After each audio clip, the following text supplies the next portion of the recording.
kalau bisa dihindari yang namanya mengqosor sholat. Jangan sampai kita mengerjakan qosor sholat. Kalau bisa kerjakan yang misalkan tadinya 4 rakaat, yang 4 rakaat.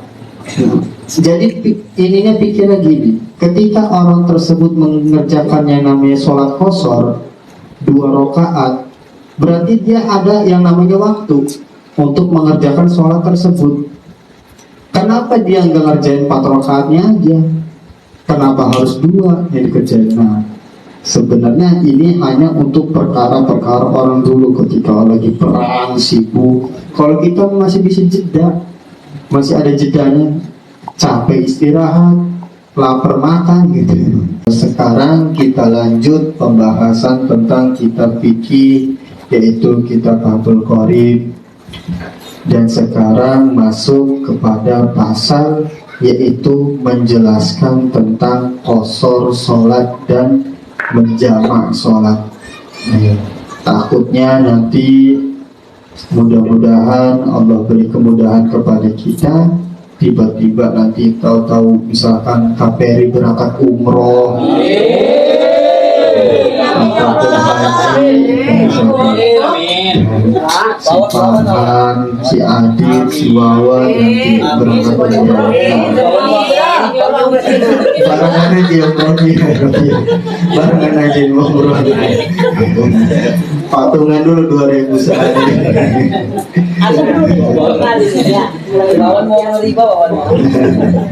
Nah, ketika umroh ataupun haji itu kan kita perjalanan jauh. Nah, maka itu kita harus mengetahui yang namanya tentang qosor sholat dan jamak sholat. Nah, gimana sih caranya?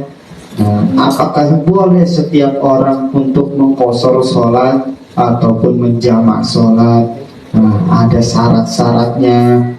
Dan pasal sekarang menjelaskan tentang fi qosri sholati wa jam'iha, menjelaskan tentang qosor sholat dan menjamak sholat. Apa sih qosor itu?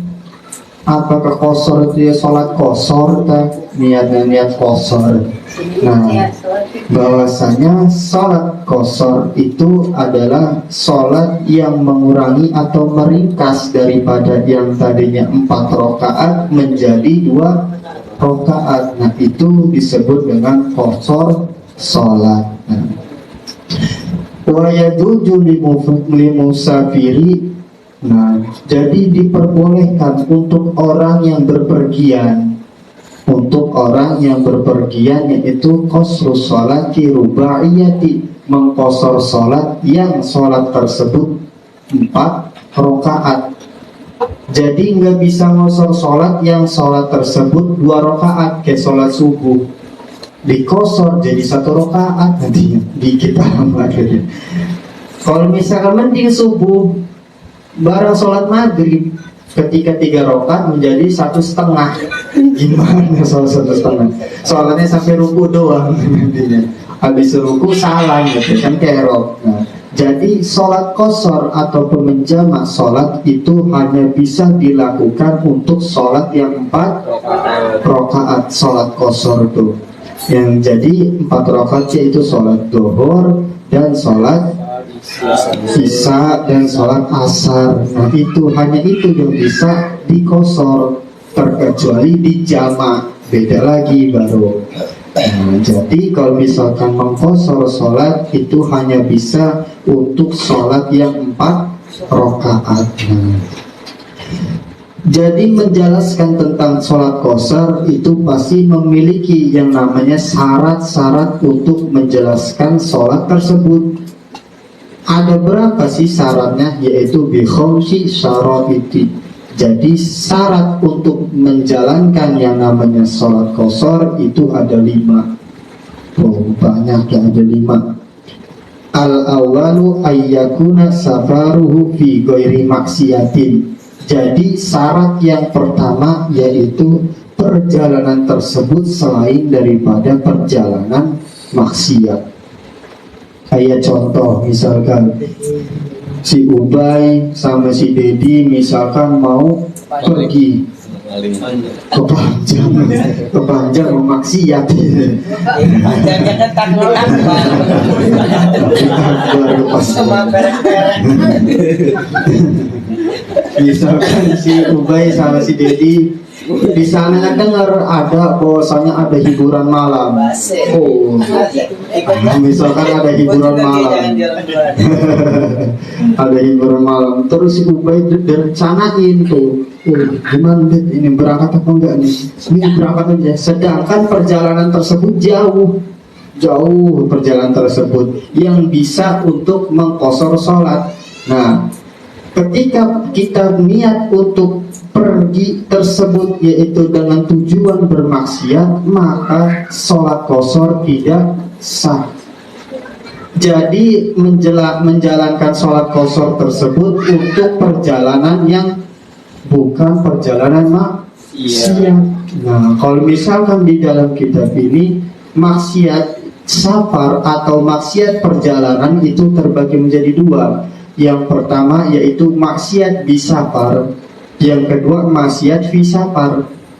Ada maksiat yang dengan tujuan memang benar-benar ingin melakukan maksiat ketika perjalanan tersebut. Kayak misalkan tadi niat Ubay misalkan sama Dedi mau nonton misalkan hiburan malam. Nah, berarti itu disebutnya maksiat di safar.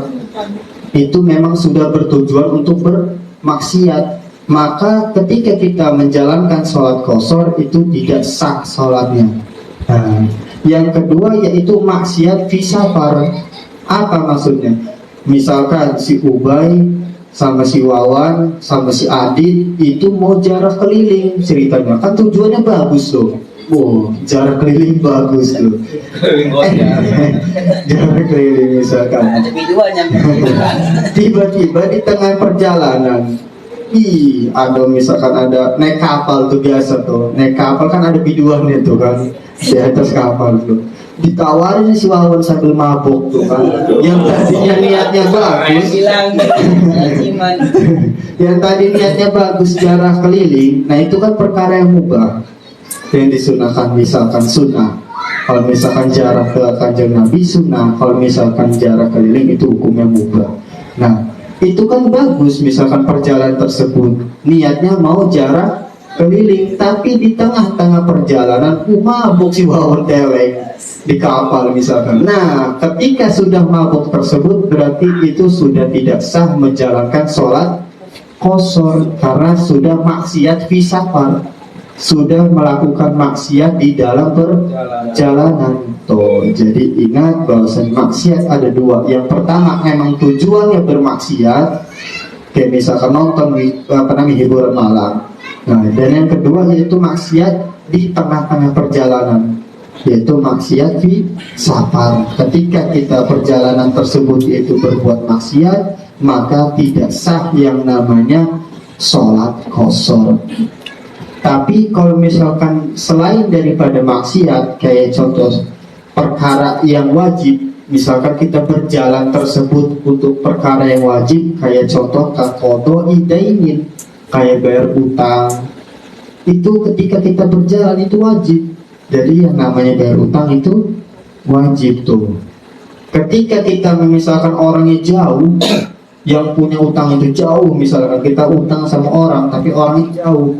Nah, kita berjalan tersebut ke sana bayar utang itu hukumnya wajib. Maka ketika di tengah perjalanan misalkan jauh, kita boleh mengqashar sholat. Nah, tuh, jadi boleh mengqashar sholat. Ataupun perkara yang sunnah, kayak misalkan kita dalam perjalanan untuk silaturahmi.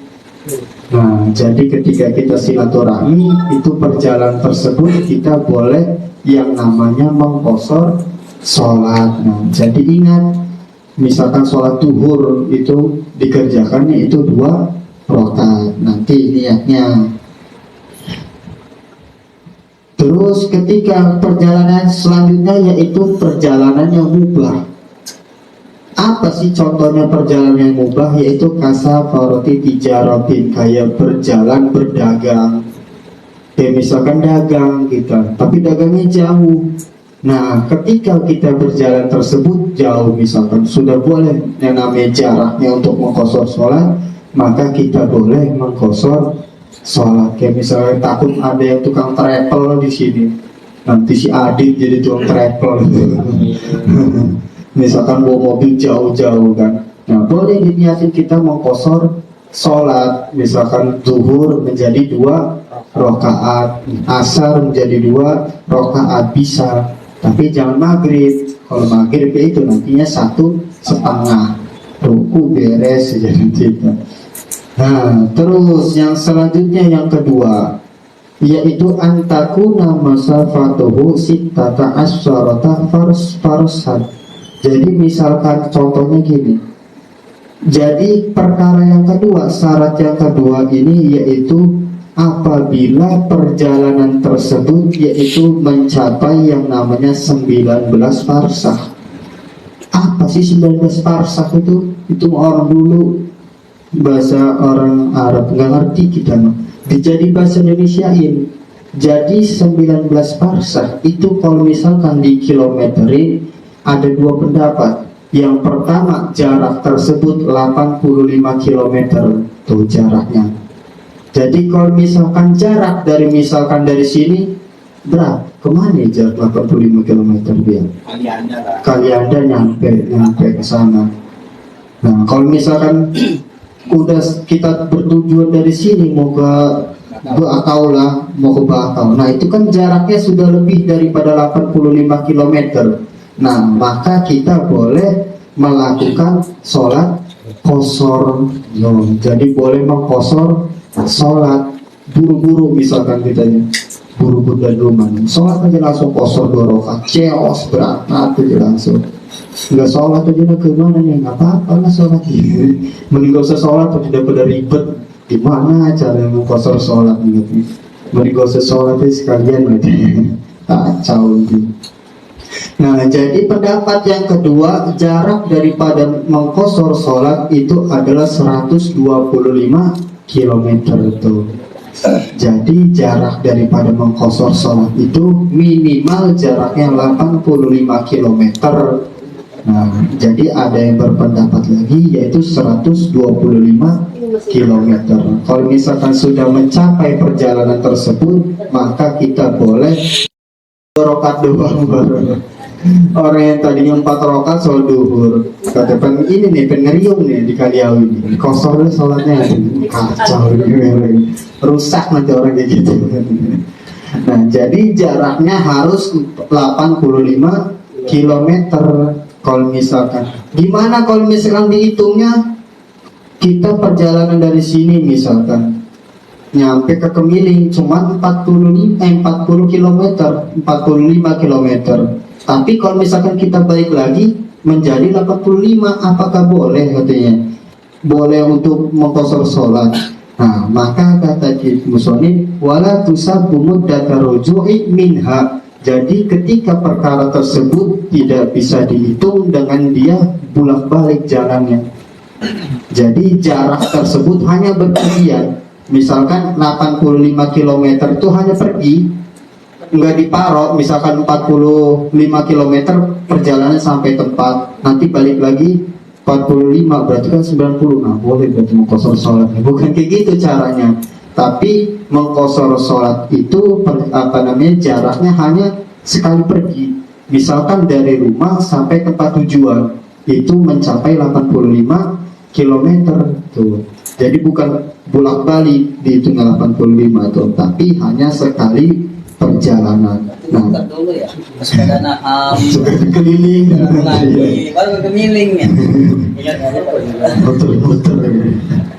Nah, jadi itu syarat daripada mengqashar yang kedua. Dan sekarang syarat mengqashar yang ketiga yaitu adalah ayyakuna muaddiyan lis-sholati rubaiyati. Jadi syaratnya yaitu sholat tersebut harus berbangsa 4 rakaat. Jadi sholatnya ya 4 rakaat, nggak boleh lebih ataupun kurang. Ada sholatnya lebih dari 4 rakaat nih. Sholat fardu ini mantep kan kalau misalnya lebih.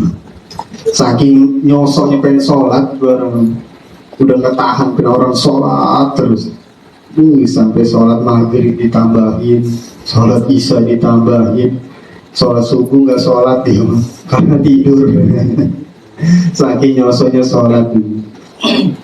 Nah itu syarat yang ketiga. Nah syarat yang keempat yaitu ayanwil qasr ma'al ihramin. Jadi syarat yang keempat yaitu niat mengqasar sholat. Nah sekarang gimana sih niat daripada mengqasar sholat? Yaitu niatnya usolli fardhu zuhri, misalkan sholat zuhur, usolli fardhu zuhri rakaataini qasron ilal asri adaan lillahi ta'ala. Nah itu niatnya. Jadi usolli fardhu zuhri rakaataini qasron ilal asri adaan lillahi ta'ala. Tuh niat daripada mengqasar sholat. Nah itu qasar bukan jamak. Kalau misalkan jamak nanti beda lagi. Tapi kalau sekarang menjelaskan tentang qasar sholat. Jadi kita mengerjakan sholat duhur itu 2 rakaat. Tapi sekarang kalau bisa dihindari yang namanya mengqasar sholat, jangan sampai kita mengerjakan qasar sholat. Kalau bisa kerjakan yang misalkan tadinya 4 rakaat, yang 4 rakaat. Nah, jadi ininya pikirnya gini, ketika orang tersebut mengerjakan yang namanya sholat qasar 2 rakaat, berarti dia ada yang namanya waktu untuk mengerjakan sholat tersebut. Kenapa dia nggak ngerjain 4 rakaatnya aja? Kenapa harus 2 yang dikerjain? Nah, sebenarnya ini hanya untuk perkara-perkara orang dulu ketika lagi perang, sibuk. Kalau kita masih bisa jeda, masih ada jedanya, capek istirahat, lapar makan gitu, masih bisa. Kalau dulu kan wajar, masih dalam keadaan satu posisi perang, tuh kan lagi sibuk, wah, satu 4 rakaat jeder, tembak aja, dibom segala. Kalau kita dalam keadaan merdeka, ya kalau mau dikerjain nggak masalah. Tapi harus ada syarat-syarat untuk mengerjakan sholat qasar tersebut. Nah, jadi niatnya usolli fardhu zuhri rakaataini, jangan arba'ah, tapi rakaataini qasran ilal asri adaan billahi ta'ala. Nah, itu untuk daripada sholat qasar, mengqasar sholat. Nah, jadi yang tadinya 4 rakaat berubah menjadi 2 rakaat. Ya, ribu amat orang sholat gini-gini. Sholat kayak gini aja langsung ribu katanya. Yang 4 rakaat udah 4 rakaat aja katanya. Nah, tapi untuk pengetahuan kita bahwasanya yang namanya agama Islam itu agama yang penuh pendalaman. Jadi jangankan mengqasar sholat dari tidur, dari bangun tidur, itu diajarin sama Islam. Makanya Islam itu indah bagi yang menjalankan. Bangun mengucap alhamdulillah, ya Allah alhamdulillah, dikasih napas, dikasih melek, hidup lagi. Kadang ada yang bangun tuh labas, labas yang nggak bangun, tidur kelamaan. Bukan mati, pikir mati aja. Maksudnya tidurnya kelabasan. Tapi alhamdulillah ketika kita bangun masih diberikan nafas, masih diberikan nafas oleh Allah. Berarti umur kita masih panjang. Tapi alhamdulillah ketika kita bangun masih diberikan nafas, masih diberikan nafas oleh Allah. Berarti umur kita masih panjang, dikasih panjang katanya. Panjang berapa meter kan ini? Ada 2 meter panjangnya berarti. Panjang berapa meter kali umur tuh. Dan syarat yang terakhir daripada mengqasar sholat tersebut adalah alla ya'tima bimuqimin. Jadi tidak boleh kita sholat qasar itu bermakmum dengan orang sholat yang mukim. Kayak misalkan contoh, Misalkan si Farhan lagi perjalanan jauh, berhenti di satu masjid, mau mengqashar sholat, tapi di masjid tersebut ada orang yang sedang sholat berjamaah, sholat duhur. Nah, ketika si Farhan mau mengqashar sholat, maka si Farhan gak boleh bermakmum, gak boleh ikut sama orang yang berjamaah tersebut. Bisa sholatnya tempat wudhu, sholat minggir tempat wudhu, Pulang juga aja. biar gak kelihatan. Enggak, maksudnya nggak apa-apa di belakangnya aja, di belakang. Yang penting jangan ikut berjamaah dengan orang yang bermukim di tempat tersebut. Kayak misalkan ya itu contoh, orang tersebut lagi berjamaah, orang yang mukim. Misalkan si Farhan perjalanan jauh, tiba misalkan ke Kampung Gojar, pengen menjalani yang namanya sholat qashar. Di Gojarnya ada si Ubay, ada si Adit, ada si Arif lagi sholat jamaah. Nah, maka si Farhan nggak boleh ngikut berjamaah dengan orang sholat mukim tersebut, nggak boleh, karena niatnya beda. Karena si Farhan mau menjalankan yang namanya mengqashar sholat. Nah, itulah daripada penjelasan sedikit tentang yang namanya qashar sholat. Nah, jadi qashar sholat itu syaratnya ada 5. Yang pertama, ayyakuna safaratuhu fi ghairi maksiatin. Yang pertama yaitu apabila perjalanan tersebut selain daripada maksiat. Nah, yang pertama. Yang kedua yaitu antakuna musafatu sitata asartum barsakhon, yaitu perjalanan tersebut yaitu lebih daripada 19 farsakh ataupun disebutnya 85 kilometer tuh. Dan yang ketiga yaitu yang ketiga syaratnya yaitu apabila sholat tersebut yaitu adalah berbangsa 4 rakaat. Dan yang keempat yaitu ayyamul qasru, ketika ingin menjalankan sholat qashar yaitu harus niat qashar. Kayak misalkan duhur harus niat qashron ataupun rakaataini, jangan arba'ah tapi rakaataini, harus niat mengqashar sholat. Dan yang terakhir yaitu tidak boleh berjamaah ataupun mengikuti dengan orang yang hadir ataupun orang yang mukim di tempat tersebut.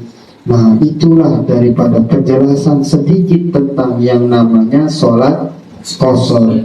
Mudah-mudahan sedikit ilmu ini dapat dimengerti dan dapat dipahami, sehingga ketika kita emang ingin dalam perjalanan jauh, misalkan itu mau umroh segala, mau haji bila mampu, mau ini berangkat ziarah kubur. Nah, jadi kita harus mengetahui daripada ilmu-ilmu mengqashar sholat ataupun menjamak sholat. Dan alhamdulillah penjelasan pada malam hari ini telah selesai. Apabila ada sedikit penjelasan yang kurang pas ataupun yang kurang dipahami, apabila ingin dipertanyakan, silakan.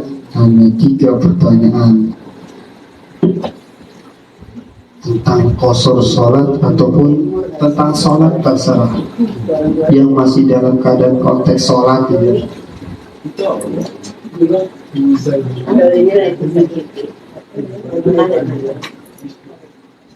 Lewat. Kenapa? Udah pulang, belum dulu ya pasti. Ustaz, urat kenapa nih kayak? Kenapa? Lamun qashar jamaah ku premen. Maksudnya lagi qashar sekabehin jamaah. Sedangkan yang kona ana wong semukin. Lebih baik di belakangnya apa engkau dikit setelah DK selesai, sedangkan kita rame. Nah, kalau misalnya kayak gitu nggak apa-apa, misah aja kita sholat sendiri, itu nggak apa-apa. Kayak misalkan dia sholat berjamaah jojo, karena ketika di dalam perjalanan itu orang itu datang seret, misalkan datang berjamaah. Tapi kalau misalkan kita niatnya sholat yang mengqashar tersebut pas, misalkan pas di dalam keadaan tempat tersebut lagi sholat dohor, misalkan lagi dohor. Nah, ada orang yang berjamaah mukim tersebut, tapi kita niatnya ini mau mengkosor, nggak apa-apa, misah daripada jamaah tersebut, nggak masalah, nggak gabung, Walaupun kita ramai kalau nggak masalah. Tapi jangan di belakang ini benar, jangan tumburan dengan suara ini, suara apa namanya? sedang tek. Atau nanti ketika ini Allahu Akbar. Karena kalau misalkan jarak keliling itu emang banyak lagi gitu. Ketika ada orang pros gitu, tapi dia bisa ke belakang. Kadang ada yang gantian itu jamaah-jamaah itu. Ada yang sholat di situ misalkan, yang mukim itu lagi sholat. Tiba-tiba ada jamaah datang, emang dia niat mau kosor, dia bisa sholat lagi. Yang lainnya nungguin jamaah ini udah beres, gantian jamaah yang lain masuk, gantian itu. Tapi jojong yang sholat ininya apa namanya?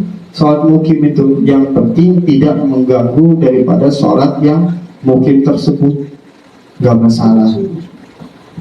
Tapi kitanya udah niat dari dalam perjalanan tersebut untuk mengkosor sholat. Misalkan di dalam perjalanan, misalkan di bis, biasanya tuh kalau misalkan jarak keliling tuh udah dikasih tahu dulu sama yang pemandu acara itu, ustadznya itu katanya. Ayo kita sama-sama bareng-bareng untuk menjalankan niat sholat kosor sholat. Nah, itu udah niat ketika dalam perjalanan itu gitu tuh. Berarti ketika kita berhenti di tempat masjid, salah satu masjid tersebut, berarti kita sudah niat mau mengkosor sholat. Nah, jadi nggak masalah, kita beda daripada imam yang ada di kampung tersebut. Tapi kadang kebiasaannya malah misa sih, maksudnya misa kita tuh sholat tiba-tiba datang yang jamaah itu udah beres duluan biasanya. Nggak tahu kita sholat jam 2 biasanya nyampe berhenti itu. Tapi ya siapa tahu memang ada dalam keadaan kayak gitu, nggak masalah. Kita misah daripada imam yang mungkin maksudnya, karena ya itu tadi syaratnya, kita ketika kita mengkosor tidak boleh bermakmum dengan orang yang sholat mukim.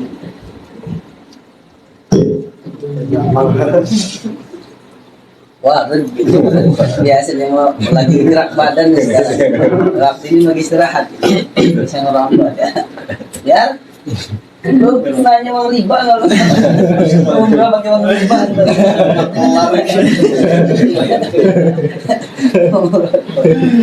Itu maksudnya ilal asri itu maksudnya apa Ustaz? Namun niatnya itu sampai membataskan apa pernah? Kalau misalkan itu ada yang menggunakan ma'al asri, ada yang menggunakan ilal asri, ada yang menggunakan alal asri, emang bahasa daripada mengkode sholat itu. Kalau misalkan apa namanya menggunakan ilal asri itu berarti sampai dengan waktu asar, berarti sampai. Kalau misalkan ma'ah itu biasanya bukan kosor tapi jamak, menjamak sholat, bukan kosor sholat tapi jamak sholat. Misalkan majmu'an ma'al asri itu, jadi kita menjalankan sholat itu 4 rakaat duhur baru beres langsung 4 rakaat asar. Nah kalau misalkan ilal asri itu mengkosor, tapi jarang kalau misalkan ila itu dipakai untuk menjamak, jarang. Tapi kalau misalkan ila itu digunakannya untuk mengkosor, boleh menggunakan untuk alal asri itu boleh. Itu hanya sebatas dengan tujuan. Kalau misalkan kosor itu sampai dengan asar, jadi maghrib kita beda niat lagi. Maghrib ya misalkan isya itu beda lagi niatnya. Berarti mau isya tetap pakai ila subhi, nggak kosor. Kalau ila tetap pakai ila subhi, tapi ila apanya subuhnya dengan isyanya sampai subuh. Nanti ini beda lagi. Itu hanya sebatas dengan kata lafaz. Kalau misalnya lafaz itu tergantung daripada penempatan kita mau ini nih ngejalanin sampai kemana. Tapi kalau misalkan jamak itu ma'al asri, jadi menggabungkan daripada antara sholat duhur dengan asar. Kalau kosor itu bukan menjamak, tapi mengurangi daripada sholat kosor tersebut. Nah, mengurangi dari misalkan 4 rakaat menjadi 2 rakaat. Tapi kalau misalkan asarnya nanti beda lagi baru dia gitu.